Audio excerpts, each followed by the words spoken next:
Hello, good morning, જય માતાજી, જય શ્રી કૃષ્ણ। આજે બુધવાર છે છતાં વહેલા ઉઠી ગયા છીએ। જવાનું છે કારખાને, કારખાનું ચાલુ છે અને હવે શિયાળો હોય એવું લાગે છે, કારણ કે અમારા કુકરની થોડી થોડી શરદી થઈ ગઈ છે। જો કુકરના છેડા કાઢી નાખે એવી શરદી છે। ચા બની ગઈ છે, અમારે જોકવારો અમે પી લીધી છે। અટાણમાં રસોઈ બનવા માંડી છે, મહેમાન આવે છે તો અને પોપૈયું ગામડાનું તો ચાલો।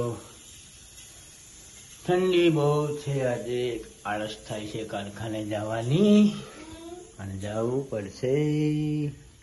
અંદરથી હોકારા થાય છે, હું બહાર નીકળો તો ખબર પડે। ચાલો, તો આજે સાંજનું ભોજન માંડ્યું છે બનવા। અમારા મેડમ ભારતના નકશા જેવી રોટલીઓ થાય છે।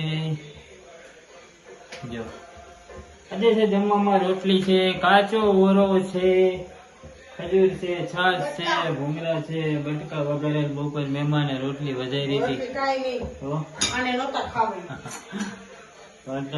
ચા પાણી હોતા જે ચાય બની છે, ચા ને બટકા દીકાને ખાવા હતા। હા બોલો, મારે ચા નહીં પીવાની એમ? વાહ ભાઈ વાહ। અને રોટલી બની રહી છે તો ચાલો બધા જમવા।